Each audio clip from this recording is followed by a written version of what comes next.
Welcome to the Louisiana Business and Industry Show. And now your host, Tim Johnson. LSU President Dr. F. King Alexander joins us when we return on this edition of the Louisiana Business and Industry Show.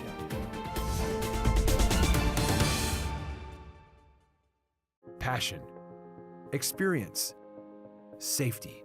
These are what set Arkell Constructors apart as a premier general contractor. At Arkell Constructors, our goal is to exceed our clients' expectations, whether it's commercial, industrial, or facility maintenance. We have the team and processes in place to provide a solution for you. To us, every project is a resume for our future. Arkell Constructors, the solution for your next building project.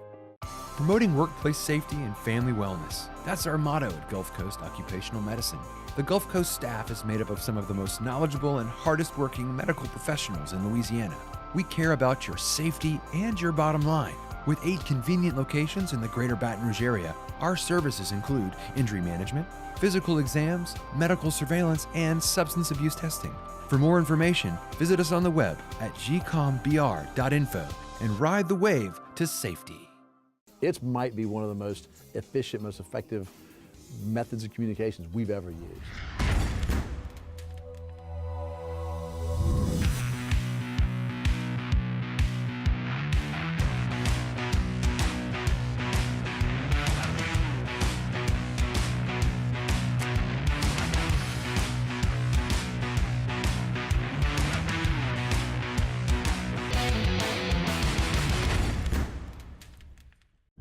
Since 1919, we've designed and constructed hundreds of industrial plants, roads, ships, dams, and executed some of the most complex jobs in the world. In fact, our quality and dependability are legendary. Today, the legend continues as Brown & Root delivers engineering, construction, maintenance, and industrial specialty services throughout the U.S. and the world from our headquarters here in Louisiana. We are Brown & Root.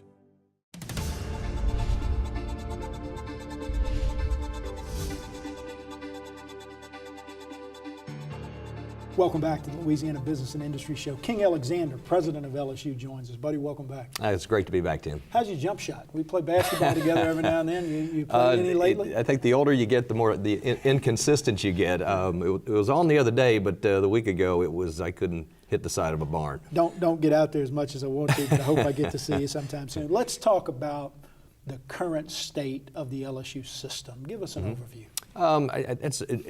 It's an important question to ask because in many ways we've eliminated the system part of it. Now we're all functioning as one LSU, 45,000 students strong, second highest enrollment in our first or second each year. The last 2 years have been the highest enrollment in LSU history of all our campuses. So growing. Growing.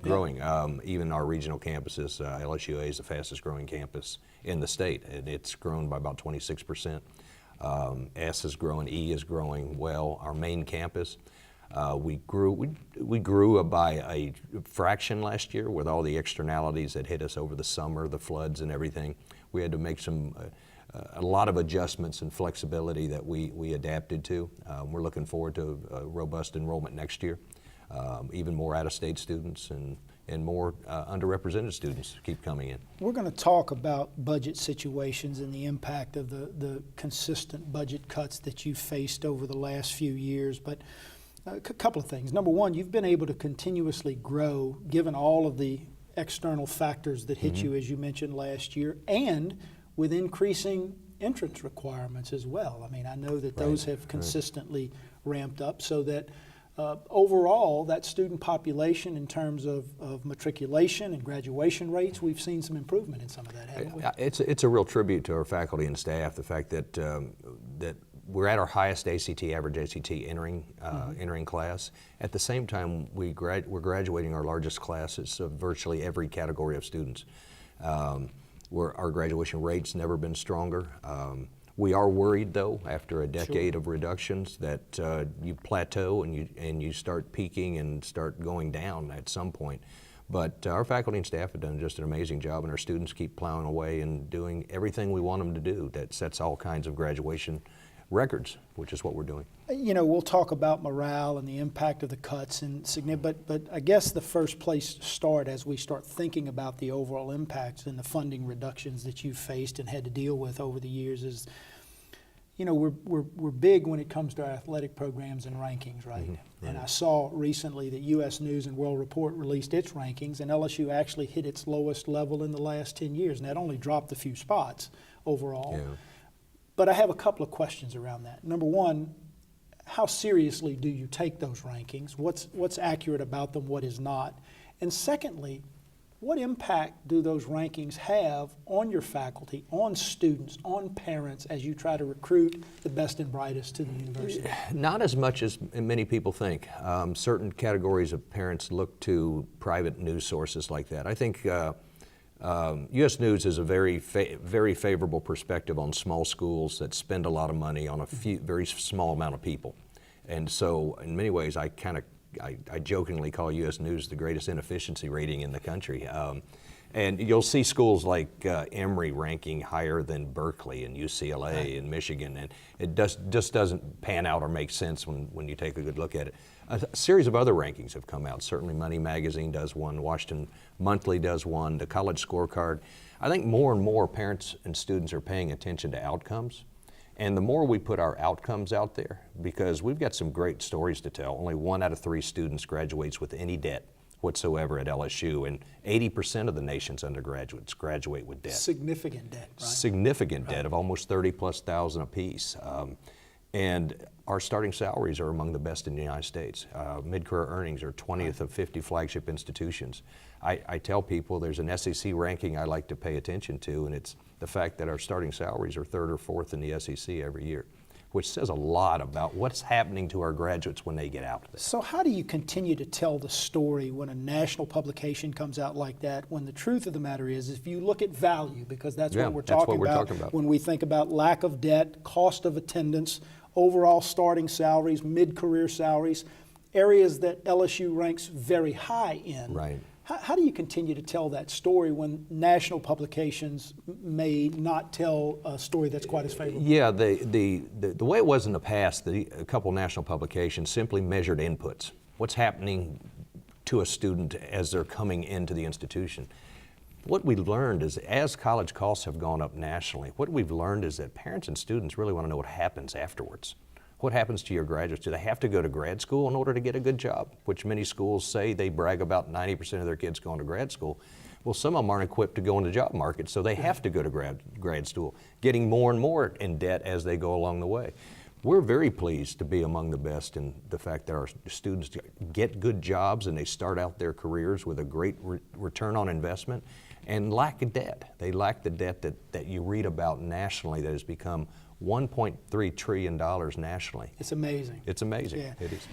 As a lifelong Louisiana resident, I am tired of hearing our goals being average in the South. Let's get teacher pay to average in the South. Let's get education to average in the South. We're going to talk about budget and that impact as we come back in the next segment. We've got about 45 seconds left in this segment. What does it take to make LSU a world-class university, among the best public institutions in America? Let's forget about being average in the South. I know that's your goal, right? Yeah, absolutely. And I tell people and legislators all the time, our competition on the field and the basketball court's the same thing in the classroom. We lose people to Ohio State, we lose people to UCLA, we compete against those institutions on everything we do. For LSU, for us, the land grant, sea grant, and space grant university, of which there are only 30 in the United States, our competition goes well beyond the boundaries of the state of Louisiana. And we have to make that point to the governor, and we have to make that point to our legislative leaders that this is the market we're in. The market we're in is an international marketplace. And we have to be able to compete with the best and the brightest and have the same expectations that we do on a football field. We would not stand for LSU football being underfunded, or as it competes against Alabama or Georgia or Ohio State. We would demand, and we do demand, that LSU football be funded the same way. Let's take a break. I want to come back and get into those budget issues more specifically because while we never want to throw money at anything governmentally, we got to make sure that our priorities are well funded and we can demand Absolutely. excellence from them. Absolutely. We'll talk about that. Okay. We're visiting with Dr. F. King Alexander. He's the president of LSU, and you're watching the Louisiana Business and Industry Show.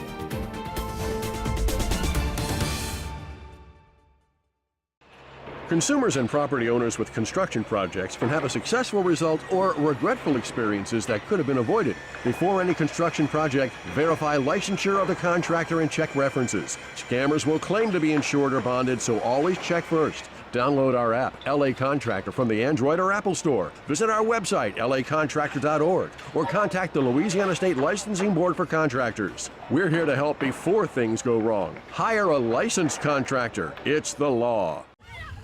What if I said that the American dream is alive and well, and that it exists for anyone willing to build it? That the power of a nation does not reside in its monuments, but in the hearts and minds of those who built them, and that the country's greatest heroes also wear hard hats. In today's America, it's not enough to dream about the future. You have to build it. Build your future at byf.org. For more than 20 years, the TJC Group has been helping companies assess their training needs and to develop programs that improve the effectiveness and productivity of their teams. Training doesn't have to be expensive or complicated. Let us put our experience and expertise to work for you. The TJC Group, facilitating solutions for business and industry.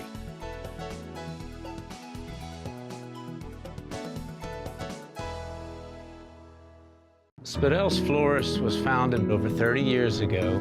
From my mom's kitchen, we have grown into one of the largest florists in this area. There's a sense in our community that you stick together, good times or bad, and oil and gas is part of that family. They're my neighbors, they're my customers, they're the person I'm sitting next to at church. If oil and gas is doing well, all of our businesses are doing well. We are Louisiana Oil and Gas.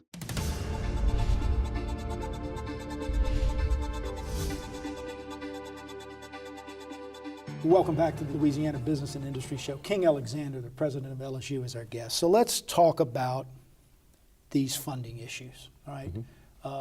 No other state in America, as I understand it, has defunded higher education over the last 10 years more than Louisiana has.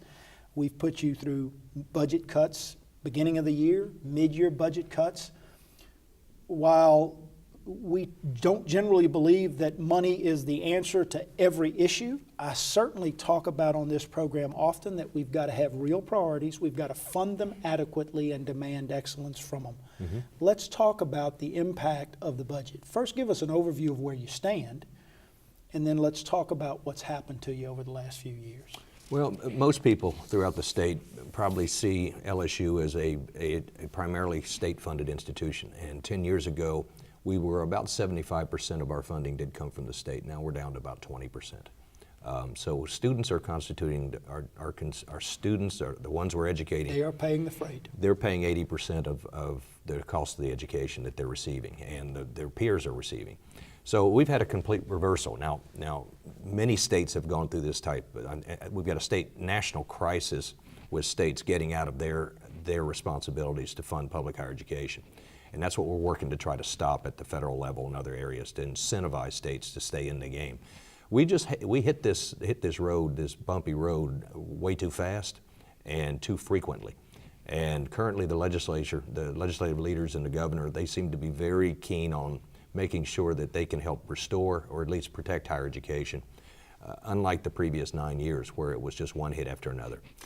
We think about things like tuition autonomy and your ability to have some flexibility in setting the tuition that students pay and making those sort of things market driven and comparable to the schools that you maybe compete against a little bit. I shudder to think what might have happened had you not been given some tuition flexibility and tuition autonomy over the last 10 years or so. Talk about how critically important that has been and your mindset that you work with the board when you give thought to increasing tuition and asking students to pay more. Yeah, I think in this environment, we have seen this shift, and without the ability to move into this direction would have been absolutely devastating. We would not have the graduation numbers that we've had, or the record-setting numbers that we're doing at every graduation now. It's sort of a survival. It's a lifeboat that we've been utilizing. Having some sort of tuition and fee autonomy gives us a stress valve that when costs go up as they do, cost of CPI index goes up, the HEPI index, they all go up each year. We've got to adjust to those cost growth, and whether it's gasoline, electricity, a lot of fixed costs that are beyond our control. If we don't have the ability to do that, then we have to either downsize or substantially downsize our faculty and increase the size of our classes for our students, decreasing the number of courses that are available for students, which ultimately leads them to stay longer and not finish in a timely manner, which we want every one of our students to have that opportunity to do so. You have been a leader nationally. You are a recognized leader nationally in this whole idea of measuring value of an education at an institution. So I know you're engaged in this sort of thing. When you think about the ratios, and you mentioned that you're 70% funded by tuition now, and that's sort of a trend across the United States, how do we compare to other institutions across the country when it comes to our state support? I mean, whatever that percentage might be, think about the other institutions in the Southeastern Conference, places like Ohio State, Michigan. How does LSU compare there in terms of its state support? Our state support probably places us around 38th right now, and our inability to utilize tuition and fees probably place our per student spending. You could argue that we're one of the most efficient universities in the country. At the same time, we have some of the best results from our graduates. That's why I talk about value a lot, and the rate of return and rate of investment, because parents who don't have adequate information, or they're using a U.S. News or something as their sole source of college attendance, they can be misled into believing that price has something to do with the quality of a higher education experience. And there are schools out there that want people to believe that you got to charge $75,000 a year, $65,000. It must be good if tuition's must be good, right? since the price tag. It has no correlation at all with the quality of what a student gets and or receives. And that's why we want this information in parents' and students' hands. We want our consumers and our students to have sort of a blue book of higher education value, so they're not taken to the cleaners, or they don't end up in massive debt at a time when they didn't need to at all. What do you see as the position of that trend now? Is that ship turning? Are parents starting to recognize? Are students starting to recognize? Are more universities around the country beginning to promote value as compared to cost? Yeah, I think a lot more are, and a lot more are starting to see the advantage of showing value as opposed to a price, or as opposed to some selectivity index.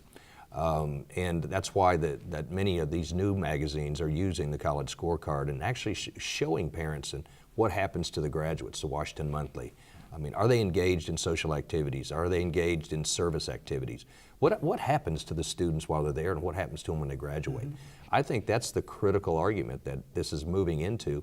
And there are a lot of institutions that really get nervous about having this information in their hands, because as I tell people, this idea, trust us, we're worth it, we got to prove it.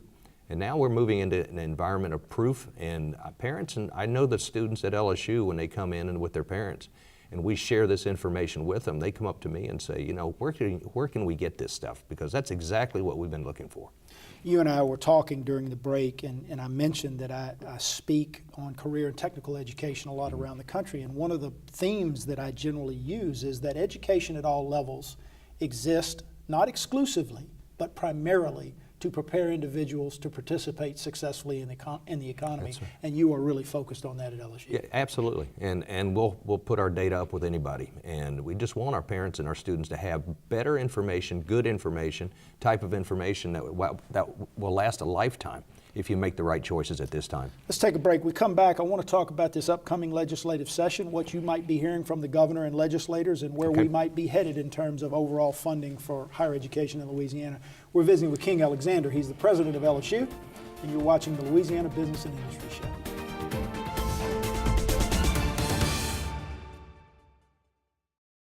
For over a quarter century, Kelly's has operated with honesty, integrity, and above all, safety.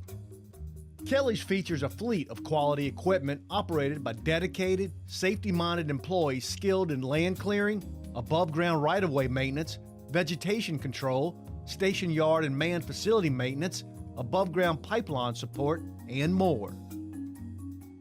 Kelly's Industrial Services, where pipeline right-of-way maintenance gets done right.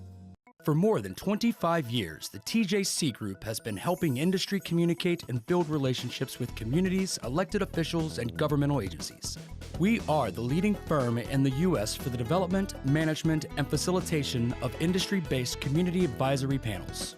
Whether you're building a new facility or you manage an existing business, let us put our community and governmental relations experience to work for you. The TJC Group, facilitating solutions for business and industry. What if I said that whatever good things you build you? And that in this economy, sweat never loses its value? What if I said that there isn't a challenge in the world too great for a craft professional with the right tools? And that the steps that lead from where you are to where you want to be can only be built by you. Build your future at byf.org. Keene Miller traces its roots to the dawn of the petrochemical industry in Louisiana. As the legal needs of the sector grew, our firm emerged as a leader in environmental law, economic development, real estate, employment, utilities regulations, and more. Today, these same clients and those new to our state continue to rely upon the firm and its attorneys for creative ideas, practical advice, and Louisiana know-how. Industrial strength law. Learn more at keenemiller.com.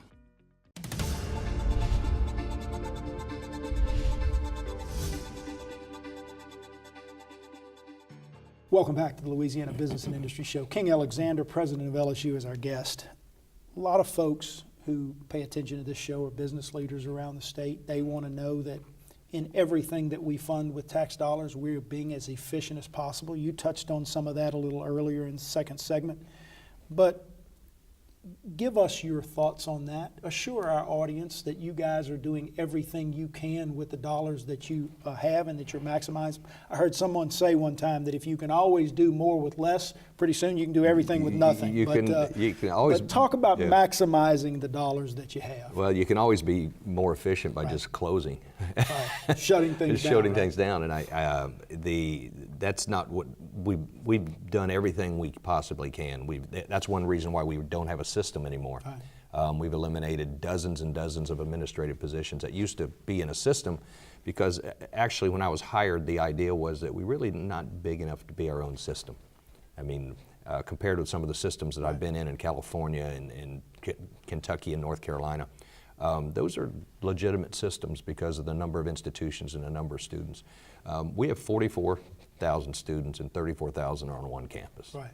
And so we're more like the University of Minnesota, just a smaller version of it with 3 branch campuses. But our spending per student is, unfortunately, is not where we would like it to be, but is among the best in the United States in terms of what we're able to do with what we have. And that's both state funding as well as the tuition and fees that we put into the students' education. We've been able to open some fantastic facilities at a time when, even despite all this, the largest college of engineering in the United States. Beautiful facility. Right? Fantastic facility where we'll be generating not 750 engineering graduates, but 1,000. The new business college, beautiful. The new business college, fantastic. One of the great hangouts for the students spend, and the new Student Recreation and Wellness Center that our students voted themselves to tax themselves to build a new student recreation and wellness where they could develop better health habits and get to just interact with each other. So I think we're doing as much as anybody in this country, and I dare anybody else to go find other institutions that are doing it more efficiently, but more effectively in terms of what our graduates are turning into and what our graduates are doing when they get done. Again, measuring results, and that's what you've done. Let's talk about the legislative session that's coming up. Now, as we sit here and tape in mid-March, you've just come out of a special session where you pretty much avoided a cut, as I understand it. But you're going into a legislative session where more deficits will have to be dealt with. Mm-hmm. Conversations with the governor, conversations with the legislators. What are you telling them, and what are they telling you? Well, what's been good in the last year, we've had a lot of folks concerned about what has been done to higher education in this state. And so we've had a lot of people very sympathetic to the concerns that we've expressed and about what we've been through in a 9-year period. The governor is very supportive of higher ed. I tease him all the time. I said, Governor, you know how good a public education can be. You went to West Point. Right, that's exactly right. And fully funded by the Department of Defense, but it was an outstanding public education. We offer outstanding public educational opportunities, and we just want them to pick us and choose us to protect in this legislative session. This is about choices. It's about choices on how many people we intend to incarcerate versus all the other choices. Are we going to make certain movies? Are we doing that? What our economy is going to look like, right? And I always fall back on the greatest investment we could ever make is on the next generation. It's on the mind of the next generation of students who will drive our next economy, and they'll either do it here or they'll do it somewhere else. So I have full confidence, complete confidence in our students and our next generation of graduates and what they're learning on our campus, and then what our economy will be transformed by in the coming decades. Well, we'll be watching that closely and seeing where that goes. But one of the funding issues you face, and we got about 30 or 40 seconds to talk about this before we try to turn to a more positive wrap up here, is this whole idea of deferred maintenance on college campuses around. I mean, you guys have significant deferred maintenance issues that you are dealing with in buildings and grounds and those sort of things. Give us an overview of what you're doing there. We in our deferred maintenance program, we are the most impacted because we're the oldest campus in the state, and so we have anywhere from $600 to $700 million in deferred maintenance. $600 to $700 million in deferred maintenance, and some of the new projects we've been able to knock out some with the renovation of the College of Engineering, the new engineering building. We were able to take out about $35 million in renovation costs that we deferred maintenance. But we're really only getting funded in the capital construction area about $5 to $7 million a year when our deferred maintenance is growing by about $50 million a year. So this is a very important issue. We know it's important to the governor, and he's made an important pitch about making sure that we're taking care of what we have. As we grow, we're going to need our facilities updated, and we have grown and we continue to grow as a university. So again, we will have to tackle this issue, and this is a state issue. Right. We take those private dollars and we fund great athletic facilities. Right. We need to do the same with our academic facilities. Absolutely. We got about 30 seconds left here. Your message to the business community, what's on the horizon? Message to the business community is that put investments where you get great return, and the great return in this state comes right from our university. And I know what our students make when they get done. I know what their careers are, and we want them here. In our business community, we want you to recruit our own here, and as we try to keep our own here in Louisiana. I'd put a lot of faith in this generation coming out of our college campuses, and I would choose to invest in them. Right, invest in LSU, keep the best and brightest in Louisiana, have a transformative impact on our economy. King Alexander, thank you, Tim. Man. Great to see you. Thanks for being with us. We'll have you back soon to talk more. Absolutely. That's a wrap, guys. Thanks for joining us. Join us again next week at this very same time for another edition of the Louisiana Business and Industry Show. Hey guys, be sure to check out our new LBIS website, www.louisianabusinessandindustryshow.com.